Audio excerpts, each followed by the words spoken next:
नमस्कार दोस्तों। आज मैं तुम सभी को शनिदेव की कथा सुनाने जा रही हूँ। प्राचीन काल की बात है। सूर्यदेव की पत्नी संज्ञा अपने पति के तीव्र तेज को सहन नहीं कर पाई। उन्होंने अपनी छाया को अपने स्थान पर छोड़कर तपस्या के लिए वन गमन किया। इसी छाया से शनिदेव का जन्म हुआ। शनिदेव जन्म से ही गंभीर, मौन और तपस्वी स्वभाव के थे। बाल्यावस्था से ही वे न्याय, सत्य और कर्म के सिद्धांत को समझने लगे थे। माता छाया की कठोर तपस्या के कारण शनिदेव की दृष्टि में अद्भुत शक्ति आ गई। सूर्यदेव और शनिदेव की कथा। एक बार सूर्यदेव ने कहा कि शनिदेव उनसे अधिक अपनी माता छाया के प्रति उन्मुक्त हैं। सूर्यदेव ने क्रोध में आकर शनि को अपमानित किया। जब शनिदेव ने अनजाने में सूर्यदेव की ओर देखा तो सूर्यदेव का तेज क्षीण हो गया। देवताओं को हाहाकार मच गया। तब ब्रह्मा जी ने शनिदेव से कहा, तुम्हारी दृष्टि दंड नहीं बल्कि कर्मों का फल है। ब्रह्मा जी ने शनिदेव को कर्म फलदाता के पद पर दिया और कहा कि जो जैसा कर्म करेगा उसे वैसा ही फल मिलेगा।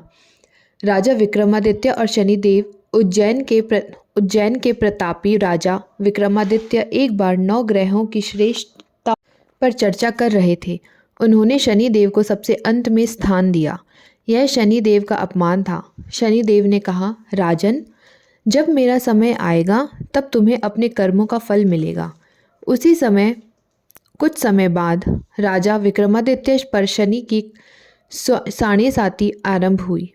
राजा का राज्य चला गया, परिवार बिछुड़ गया, उन्हें कारावास और घोर कष्ट सहन करना पड़ा। लेकिन राजा ने कभी अधर्म नहीं छोड़ा।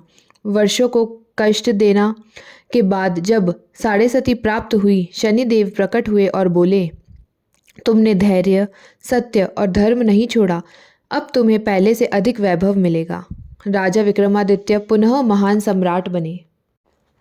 भगवान शिव और शनिदेव। जब शनिदेव जन्मे तब सभी देवता उनकी दृष्टि से भयभीत थे। तब भगवान शिव ने शनिदेव को अपने चरणों में स्थान दिया और कहा, तुम संसार में न्याय स्थापित करोगे। तुम न दुष्ट हो न क्रूर, तुम केवल न्यायप्रिय हो। तभी से शनिदेव भगवान शनि के परम भक्त कहलाए। शिव की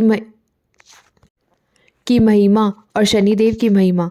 शनिदेव किसी के शत्रु नहीं होते। वे केवल कर्मों का फल देते हैं। अच्छे कर्म उन्नति, बुरे कर्म को कष्ट।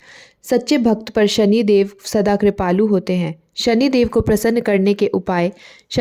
शनिवार को सरसों के तेल का दीपक जलाएं, पीपल के वृक्ष की पूजा करें, काले तिल, उड़द, लोहे का दान करें, श्रमिक, गरीब और असहाय की सेवा करें, मंत्र जाप करें।